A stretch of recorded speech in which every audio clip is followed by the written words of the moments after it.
Convido os irmãos para que abram as suas Bíblias em Romanos, no capítulo 13.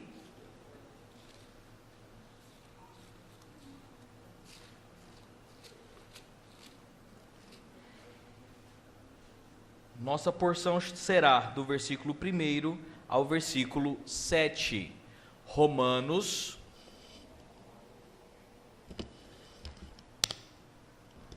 Romanos 13, do versículo 1 ao versículo 7.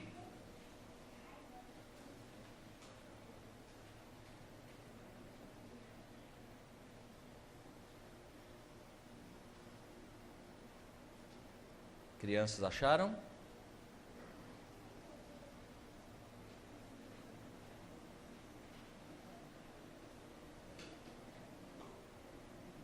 Achou? Assim diz a palavra do Senhor, Paulo, escrevendo à igreja em Roma, falando sobre a justificação pela fé.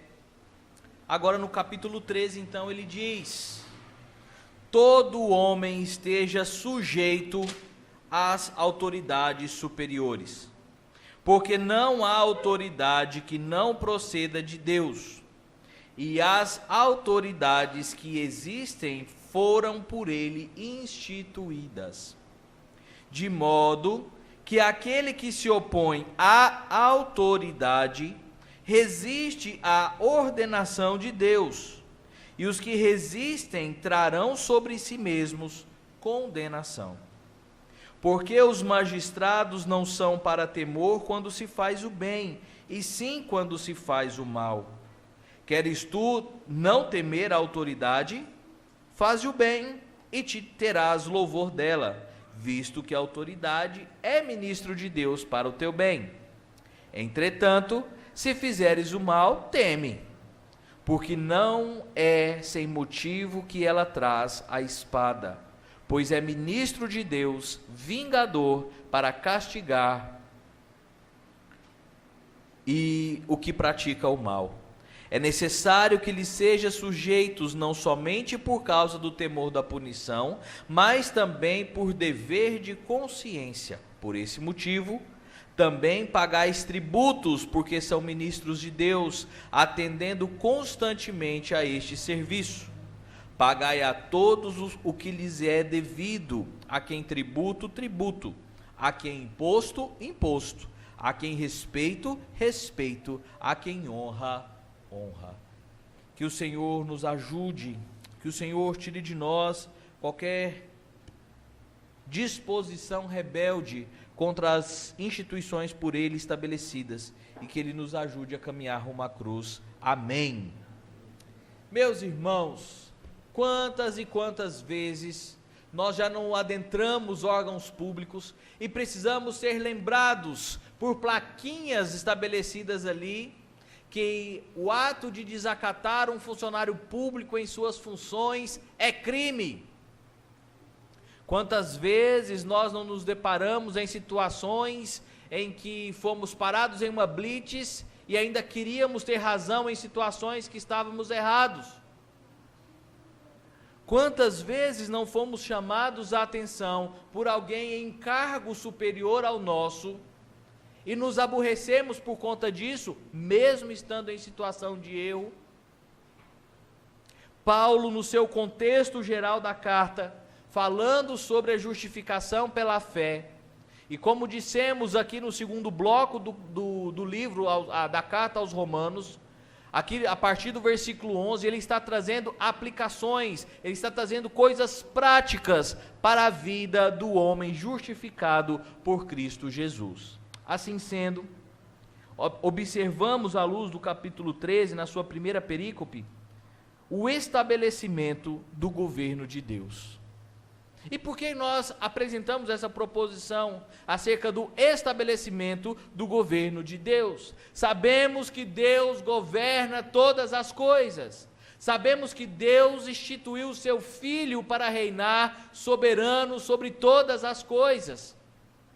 Sabemos que o Senhor estabeleceu a autoridade, seja no caso aqui estabelecida como os magistrados civis, para que ocorra a ordem, ocorra a justiça entre os homens. Então nós não podemos agir de forma aloprada, não podemos agir de forma inconsequente e nos ajuntarmos a movimentos que se dizem democráticos, que são contra a polícia, movimentos que são alicerçados, alimentados pelo caos, que querem que haja, que haja justiça social, porque os negros, os gordos e qualquer outra minoria é perseguida pela polícia ou qualquer outro tipo de autoridade.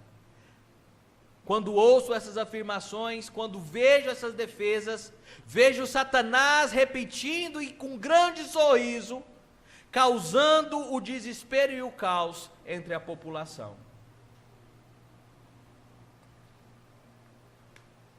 Para que venhamos a entender esse governo estabelecido por Deus, de 3 maneiras nós podemos extrair isso deste texto.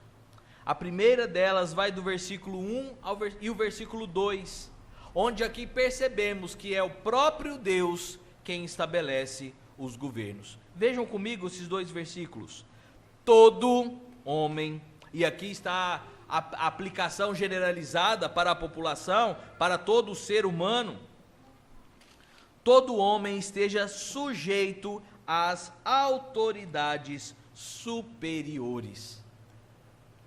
Toda alma, todo vivente, todo aquele que está usufruindo da criação de Deus, todo ele deve então se sujeitar à autoridade estabelecida.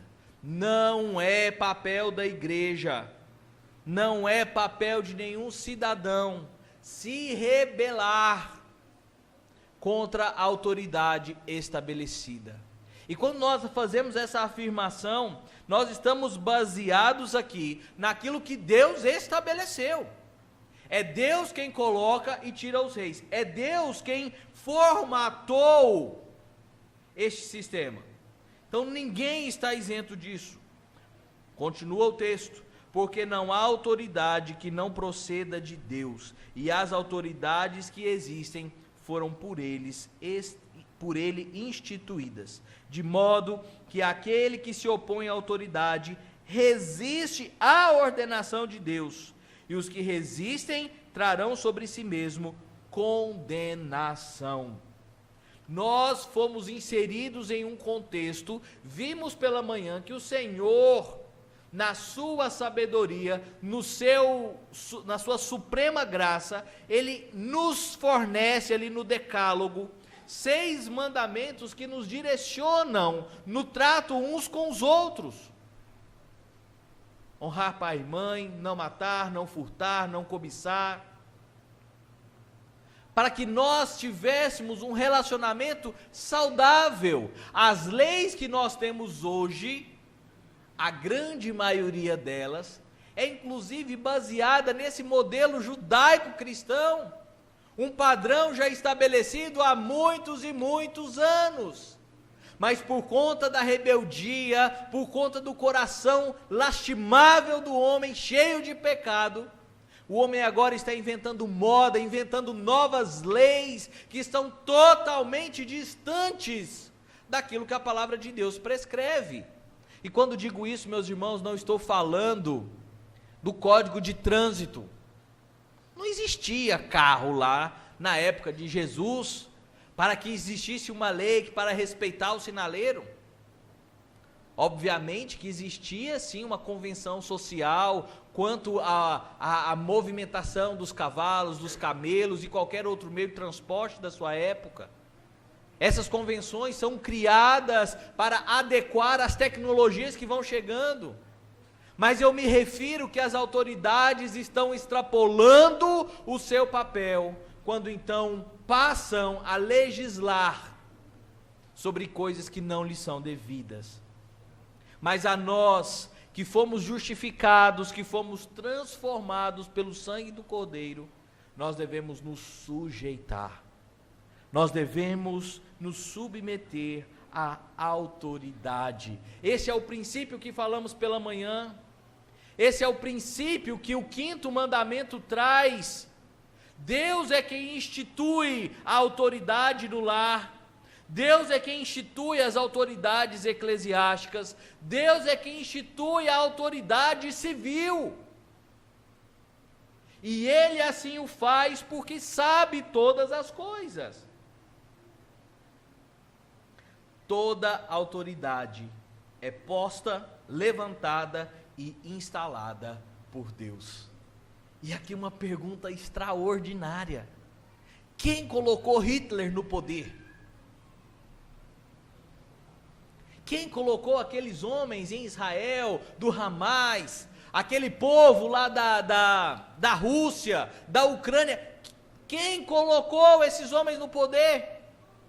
Quem colocou aqueles déspotas maus na Coreia do Norte? É o próprio Deus. Ele é quem estabelece os governos. Ele é quem coloca o poder na mão dos homens. E cabe a cada um desses homens exercer o papel que Deus lhes confiou. Ou por ora nós pensaríamos que somente cristãos exerceriam poder de autoridade sobre nós? Já pensou se você só pudesse ser operado por cirurgiões cristãos? Eu conheço um, estou salvo. Quantos cirurgiões você conhece? Já pensou se você só pudesse ser atendido por psiquiatras cristãos? Quantos você conhece? Deus utiliza inclusive a inteligência que Ele mesmo dá ao ímpio para abençoar as nossas vidas. Ele utiliza do ímpio, inclusive, tanto para abençoar como para disciplinar o seu povo. E já já nós perceberemos isso no texto. Falamos também pela manhã sobre Daniel, e lá no capítulo 2, no versículo 20 e 21, ele testemunha isso para Nabucodonosor. Disse Daniel: seja bendito o nome de Deus, de eternidade a eternidade, porque dele é a sabedoria e o poder.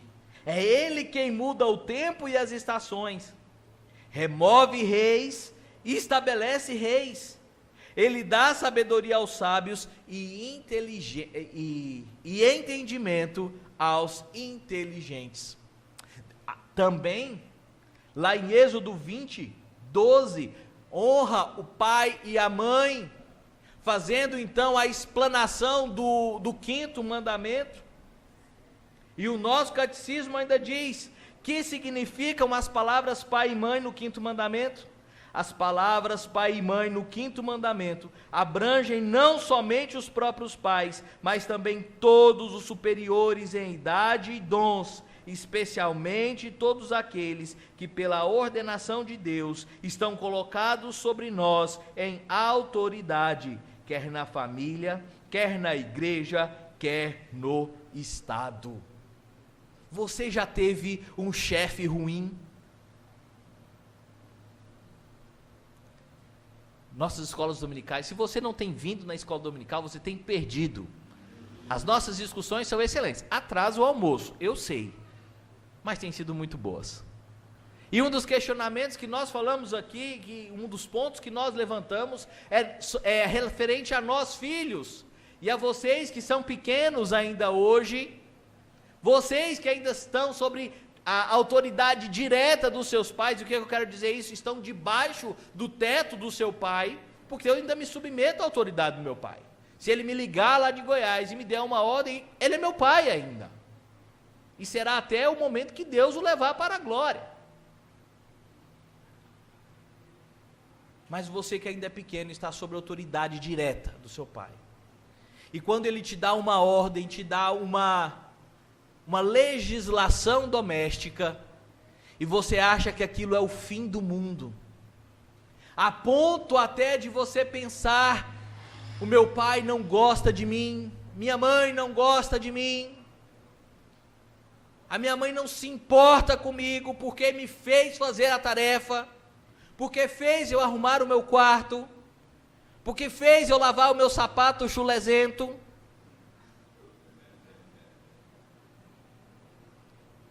Não passa isso pelas nossas cabeças. Já passou pela minha. Por que o meu pai faz assim? Por que os meus pais agem assim? Deus é quem me deu os pais que eu tenho, para moldar o meu caráter, seja para o bem, seja para a minha disciplina. Uma vez que nós pais devemos conduzir os nossos filhos à autoridade, que eles entendam a nossa autoridade quanto pais, refletidas na autoridade do Pai Celestial, para com o Filho enviado, encarnado e morto na cruz do Calvário por você. E então, o versículo 2 nos apresenta as consequências dos rebeldes, da consequência dos arrogantes, a consequência daqueles insubmissos. Versículo 2: de modo que aquele que se opõe à autoridade resiste à ordenação de Deus, e os que resistem trarão sobre si mesmo o quê?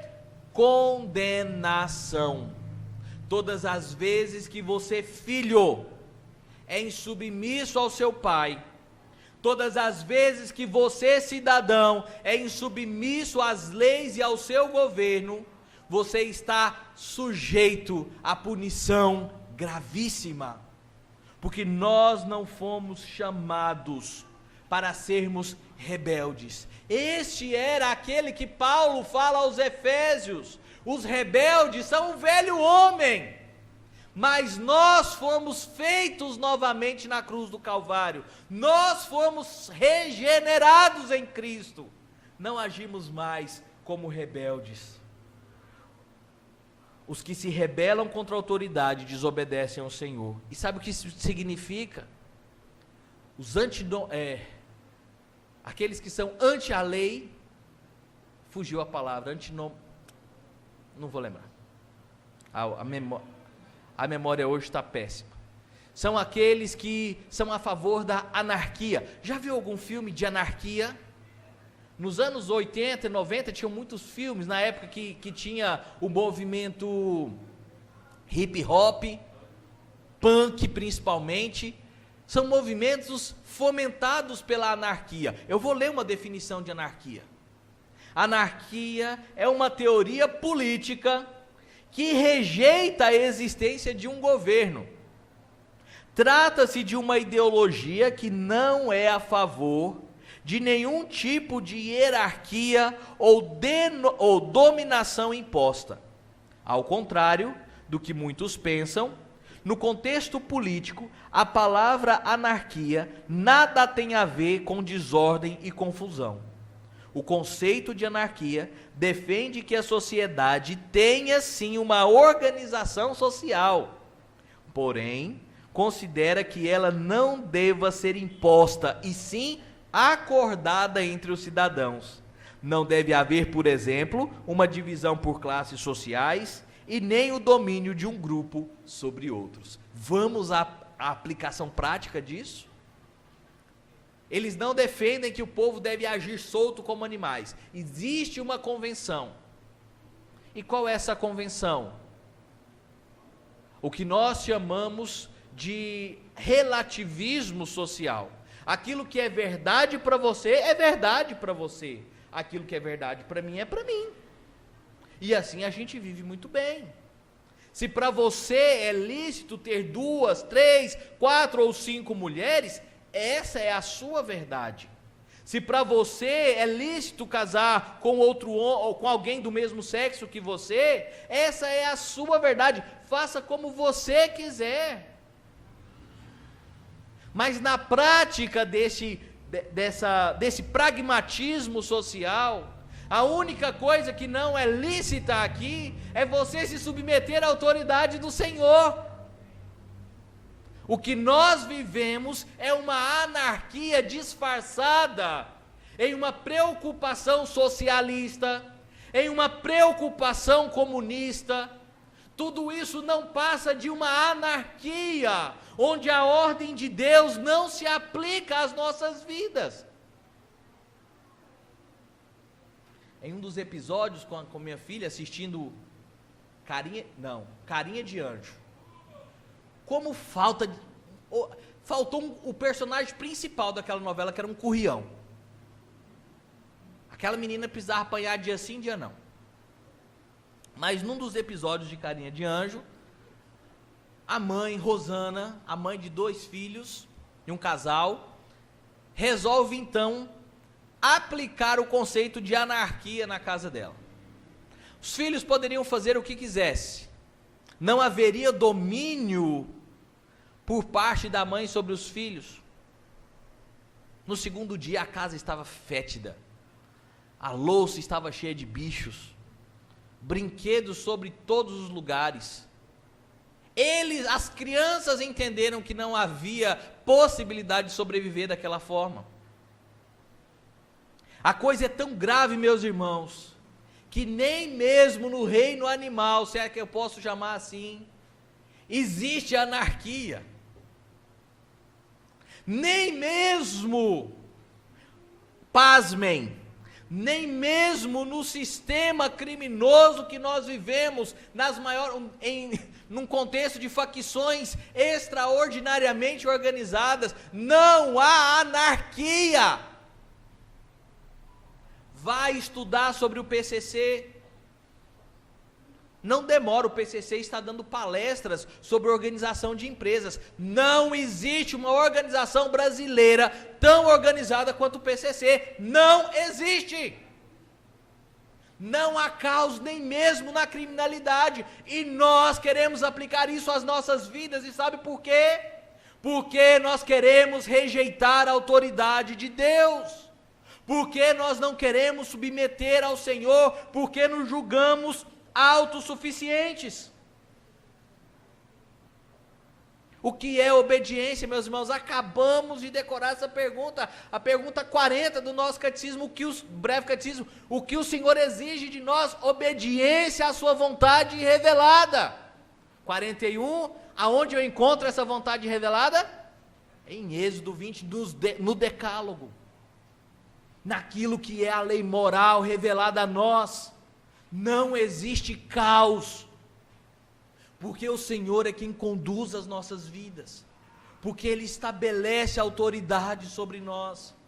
Essa é a vontade do Pai expressa nas nossas vidas. E o que é rebeldia? É todo rejeitar, é toda a repulsa que o pecado causa nas nossas vidas para nos distanciar da vontade revelada do Pai.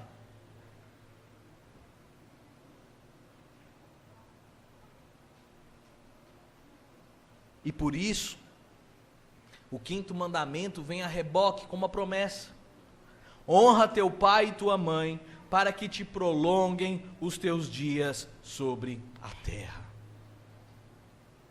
É uma promessa. Deus estabelece todas as coisas para a bênção ou para juízo do povo.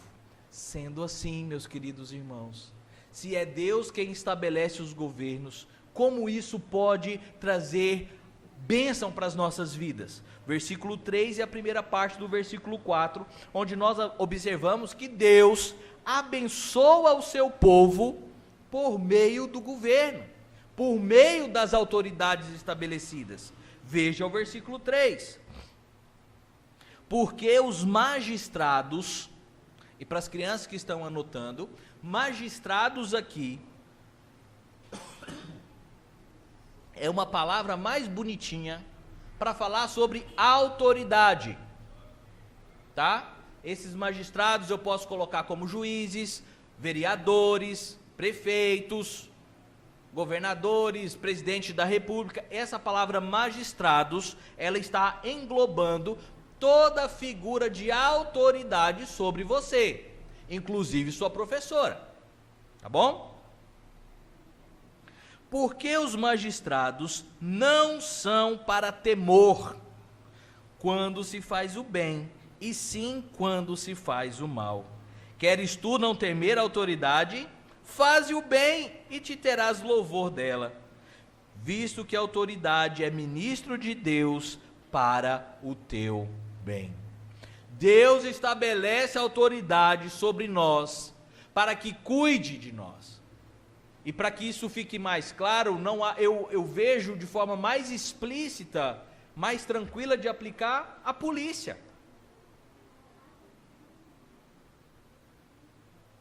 É muito curioso. Alguns anos atrás, no primeiro ano da pandemia, assim que eu peguei Covid, eu tinha um carrinho vermelho, não estava com a camisa vermelha, você estava lembrando do meu carrinho vermelho, super discreto. E o carrinho vermelho, além de ser vermelho, eu já comprei ele assim, ele tinha 100% de insufilme, até no retrovisor. E certa feita, fui para Goiás, pela segunda vez com esse carro, e quando eu chego em Brasília, depois de rodar esse mundo todo, atravessar tudo, já chegando em casa, eu chego em Brasília e o policial me para. E o policial tira uma piada com a minha cara. Estou lhe parando porque não lhe vi. Ele tirou onda comigo, mas de fato eu estava errado. Mesmo eu sendo mais alvo que a neve, ele não tinha como me ver dentro do carro. É uma infração de trânsito, meus irmãos. Eu tinha que me rebelar contra a polícia, tive que baixar minha cabeça, graças a Deus ele não perguntou o que eu fazia da vida, para a vergonha não ser maior. Ele ainda deixou eu terminar de chegar com aquele filme, para tirar o filme em casa. Mas o que parecia, os vidros estavam fechados, ele não sabia que tinha um negro dentro do carro, mas de fato estava transitando ali na via, um carro com o vidro totalmente fechado, ou totalmente lacrado. Qual o dever do policial frente a uma situação dessa, meus irmãos? É parar, é disciplinar, é fazer com que a autoridade seja executada para o meu bem. Era horrível dirigir com aquele carro de noite, mesmo assim, por causa do ar-condicionado eu deixava. Então, o meu direito como cidadão PPP, preto, pobre e pastor protestante, deveria ser então pegar o meu Instagram, fazer a minha selfie e dizer: fui vítima de uma polícia opressora. Ora, eu não devia ter tido medo de passar pela polícia, porque eu deveria estar correto. Mas em estando errado a polícia, a autoridade está ali para efetuar a lei. Da mesma forma, meus irmãos, que a autoridade eclesiástica é constituída sobre nós, para que as bênçãos do Senhor, para que a lei do Senhor seja executada. Bênção para aqueles que fazem o bem. O propósito das autoridades é fazer com que todos os homens bons tenham paz. O papel da polícia é sim, o papel da autoridade é sim reprimir tudo aquilo que não traga paz à sociedade. O papel da autoridade eclesiástica é conduzir a igreja à paz de Cristo, coibir qualquer tipo de pecado. E se nós estamos agindo em conformidade com a lei de Deus, não há o que temer.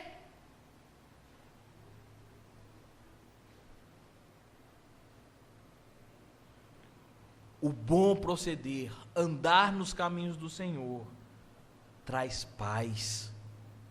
Você tem paz, meu irmão?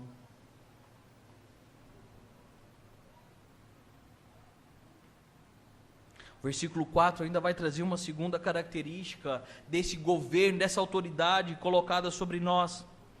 Visto que a autoridade é ministro de Deus para o teu bem. A palavra ministro aqui deveria ser melhor traduzida, e eu poderia aplicar a palavra diáconos. Então, retraduzindo: visto que a autoridade é diácono de Deus para o teu bem. E já aprendemos aqui o que a palavra diáconos significa. Significa garçom, mordomo, serviciente. Esse é o papel da autoridade constituída por Deus, seja ela em qualquer instância das nossas vidas, casa, escola, igreja, município, estado, federação. O papel dela, da autoridade, é ser um agente de paz instalado pelo próprio Deus, para o nosso bem. E por isso nós não podemos nos rebelar, porque foi o Senhor quem a instaurou assim. Mas há uma segunda perspectiva, a terceira perspectiva no texto acerca disso. Primeiro é que Deus sim estabelece os governos, Ele é quem coloca lá. Segundo é que esse governo, essa hierarquia de autoridade é estabelecida para o meu bem, Deus pensando em mim.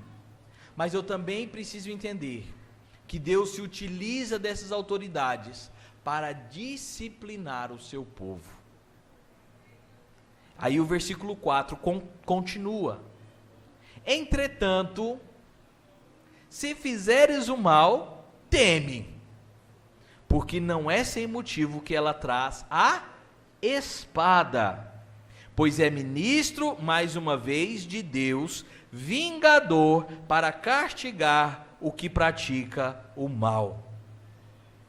Ah, meus queridos irmãos, o poder da espada é dado sim à autoridade constituída por Deus. O Salmo 78, a partir do versículo 57, diz assim: tornaram atrás e se portaram alevosamente como a seus pais, desviaram-se de como um arco enganoso, pois o provocaram com os seus atos e o incitaram a zelos com as suas imagens de escultura. Deus ouviu isso e se indignou, e sobremodo se aborreceu de Israel. Nada a ver com o que está acontecendo em Israel hoje, de forma direta. Por isso, abandonou o tabernáculo de Siló, a tenda de sua morada entre os homens, e passou a arca da sua força ao cativeiro, e a sua glória à mão do adversário. Entregou o seu povo à espada, e se encolarizou contra a sua própria herança.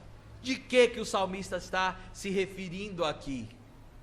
Lembrem-se que o povo de Israel era um povo vitorioso nas suas batalhas. Havia uma promessa para o povo de Israel, feita desde Gênesis, que se o povo se atendesse à voz do Senhor, se andasse nos caminhos do Senhor, nada lhes iria mal. Se eles fossem obedientes à autoridade estabelecida por Deus, tudo lhes iria bem. Nós lemos lá em Lucas 20, me deu vontade de pregar, a gente estava lendo, fiquei lembrando do texto, quando então, na parábola vai dizer que o dono da terra mandou um servo e eles espancaram, mandou o segundo servo e eles espancaram, mandou o filho e eles queriam matar o filho. Ele se refere aqui que Deus estava enviando juízes, profetas, sacerdotes para ensinar o povo, e por fim manda o seu único filho para salvar a humanidade, e mesmo assim o homem rejeita. E isso então é aplicado diretamente ao povo, quando o povo vai enfrentar os filisteus, talvez um dos maiores inimigos do povo.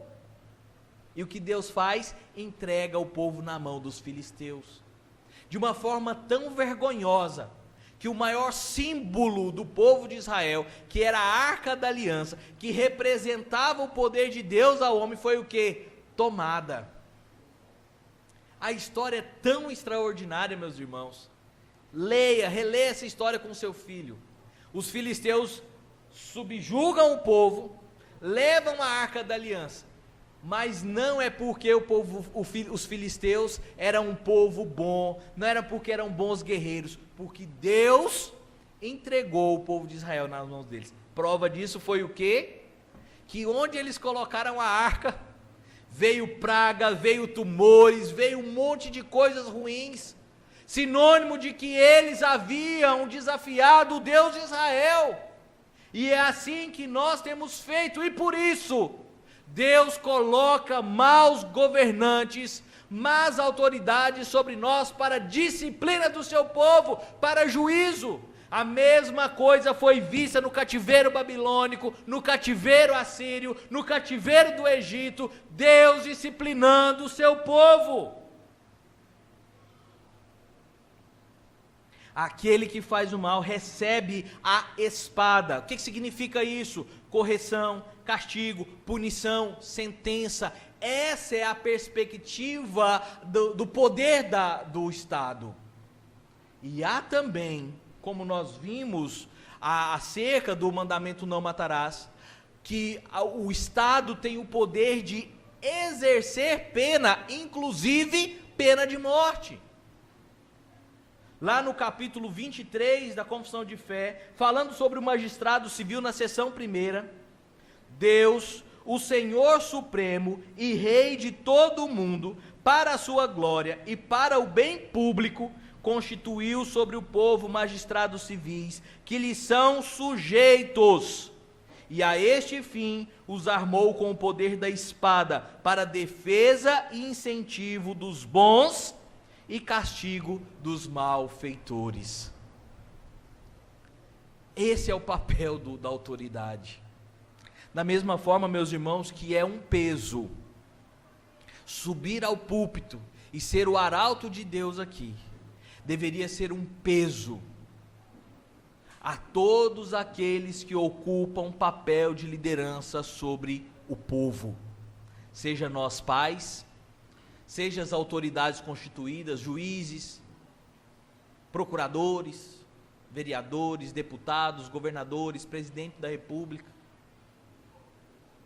Eles precisam entender que eles não estão, ao contrário de que nós pensamos, né? Eles não estão ali a serviço do povo. Eles estão ali a serviço do próprio Deus.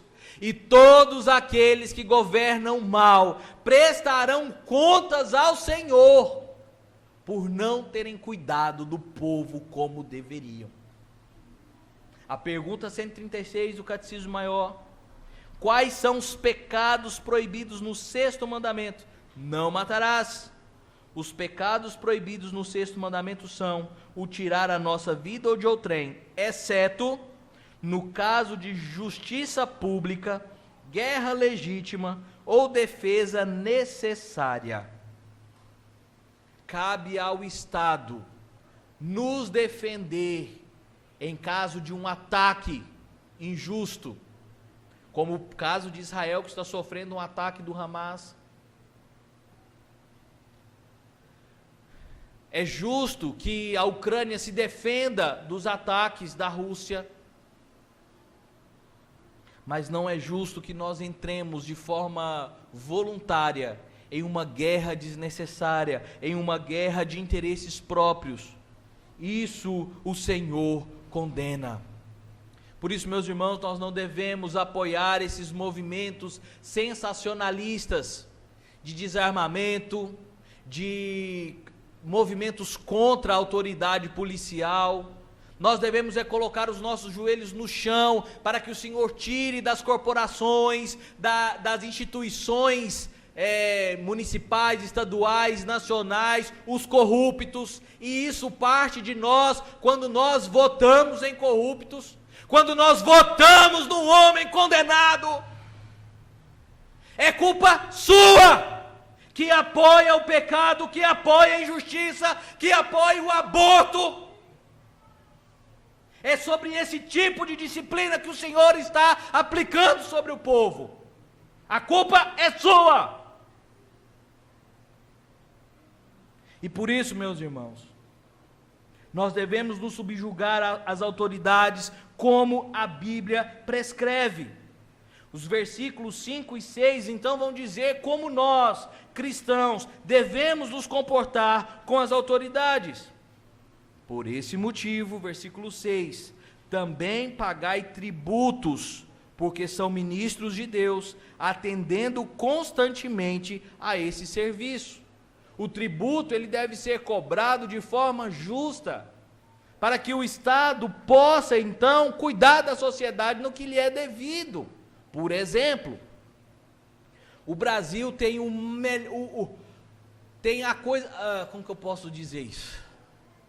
O Brasil tem a instituição mais extraordinária do mundo, o SUS. Sabia que isso não existe em lugar nenhum?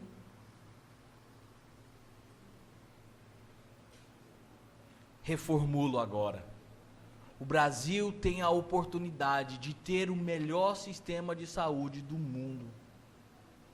O problema é que nós vivemos num país tão corrupto, que as pessoas desviam verbas e verbas da saúde, tributos e tributos que nós pagamos, porque não amam ao próximo, porque não estão a serviço do Rei dos Reis, porque não estão sendo diáconos do Senhor, servindo ao povo.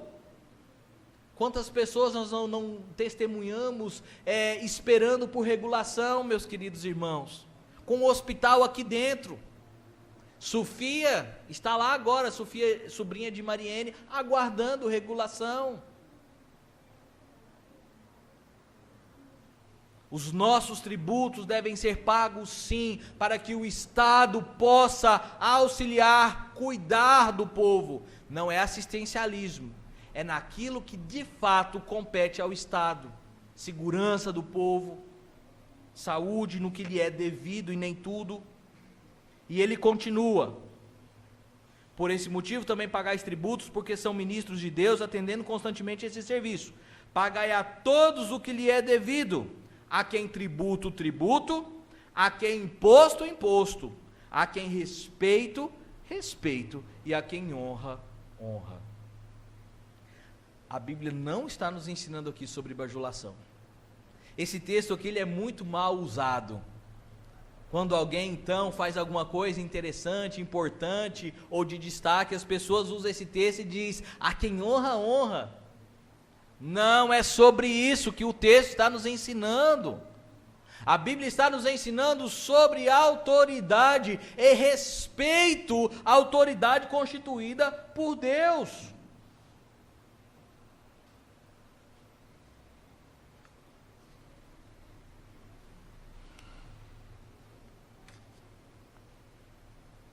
Prestar respeito é obrigação de direito, é obrigação do cidadão, é obrigação do crente.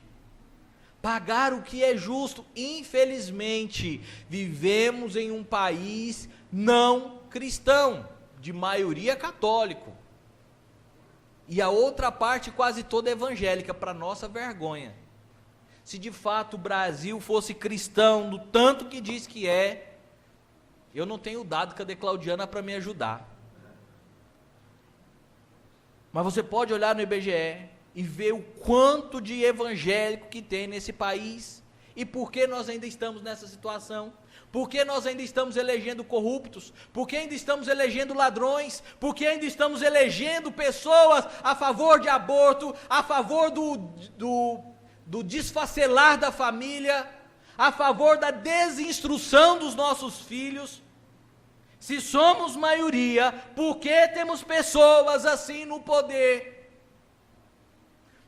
Temos prestado mais respeito a homens do que respeito e submissão à lei do Senhor. Atribuir responsabilidade e autoridade conforme a palavra de Deus é dever dos nossos líderes, velar pelo interesse do povo a partir do que a Bíblia prescreve. É dever da autoridade constituída por Deus usar os tributos, impostos ou qualquer outro tipo de recurso estabelecido para o bem-estar do povo, porque se ele não assim o faz, ele está em desobediência à vontade de Deus. Sendo assim, meus irmãos, não existe nenhum tipo de governo que está alheio à vontade do Senhor. Da mesma forma que a parábola lá em Lucas nos fala dos servos maus, nós também temos autoridades más, temos pastores maus, temos presbíteros maus, temos lideranças na política más, policiais maus, mas nós também temos homens de Deus em todas essas esferas, que são os remanescentes fiéis, aqueles que Deus levantou para cuidar do seu povo. E uma coisa é certa, meus irmãos, o inimigo jamais poderá prevalecer contra a igreja, mesmo se esse governo for mau. Podemos voltar aos cativeiros que o povo de Israel já passou, babilônico, assírio, o babilônio egípcio. Em todos eles o povo padeceu sobre um governo mau, tirano, um governo antibíblico. E mesmo assim Deus manteve o seu povo intacto. Mesmo assim o Senhor preservou o seu povo. E a promessa de que nada prevalecerá contra a igreja é real.